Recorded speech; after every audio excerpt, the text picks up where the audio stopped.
News channel हक की आवाज। पैराडाइज फंक्शन पैलेस महबूब మిత్రులారా 10 సంవత్సరాలు మొదటి 5 సంవత్సరాలు ₹1,00,000 రుణమాఫీ చేస్తా అన్నాడు. 4 విడతలు అన్నాడు. మిత్తి నేనే కడతా అన్నాడు. ఆయన కట్టిన దాంట్లో అసలు కంటే మిత్తికే ఎక్కువైంది. 2018 నుంచి 2023 వరకు మళ్ళీ ₹1,00,000 రుణమాఫీ చేస్తా అన్నాడు. మొదటి 4 సంవత్సరాలు అన్నా పైసా కూడా ఇవ్వలే. ఆఖరి సంవత్సరం ఔటర్ రింగ్ రోడ్డును అమ్మి 11,000 కోట్ల రూపాయలు రైతుల ఖాతాలో వేస్తే 8,596 కోట్ల రూపాయలు మిత్తికే పోయినాయి. అసలు చెల్లించింది 2,500 కోట్లే. మిస్టర్ హరీష్ రావు గారు, మీరు వినండి స్పష్టంగా. ఆర్థిక మంత్రిగా మీరు బాధ్యత నిర్వహించింది కదా.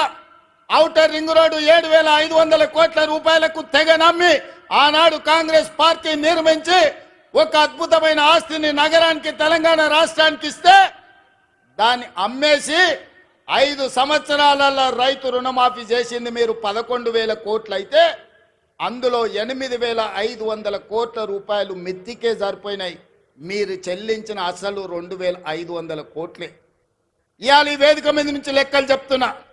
ఇవాళ నువ్వు అనొచ్చు, పాలమూరులో మేము లేం కదా, నువ్వు ఎట్లన్నామని. ఇదే లెక్కలు అసెంబ్లీలో నేను లెక్కలు తేలుస్తా. 5 ఏళ్లలో మొదటి సంవత్సరం నువ్వు రైతు రుణమాఫీ చేసినుంటే ఈ 8,500 కోట్లు మిత్తి కాదు, రైతుల అసలు అప్పుకు సరిపోతుండే. మీరు 5 ఏళ్లలో మొదటి సంవత్సరంలోనే రైతు రుణమాఫీ చెయ్యనందుకు ఇవాళ మీరు ఇచ్చిందంత మిత్తికే పోయింది. అందుకే నేను ఆలోచన చేసిన, మా భట్టి గారి సలహా తీసుకున్నా.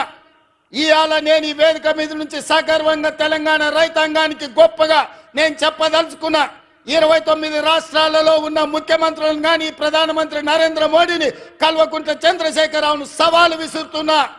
ఈ దేశంలో స్వతంత్రం వచ్చినప్పటి నుంచి ఏ రాష్ట్రమైనా 10 నెలల్లో 25 రోజుల్లో 22,22,062 రైతు కుటుంబాలకు 17,869 కోట్ల రూపాయల రుణమాఫీ చేసిన చరిత్ర ఈ దేశంలో ఉన్నదా అని నేను అడుగుతున్నా.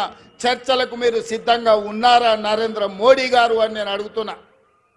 నరేంద్ర మోడీ గారు వస్తారా చర్చకు? కల్వకుంట్ల చంద్రశేఖరరావు గారు వస్తారా? మీరిద్దరు కలిసి రాండి. ఈరోజు మా భట్టి గారు మా చేతుల మీదుగా, మా ఆడబిడ్డల చేతి మీదుగా 3,13,000 కుటుంబాలకు 2,747 కోట్ల రూపాయలు 4వ విడత రైతు రుణమాఫీ చేసిన.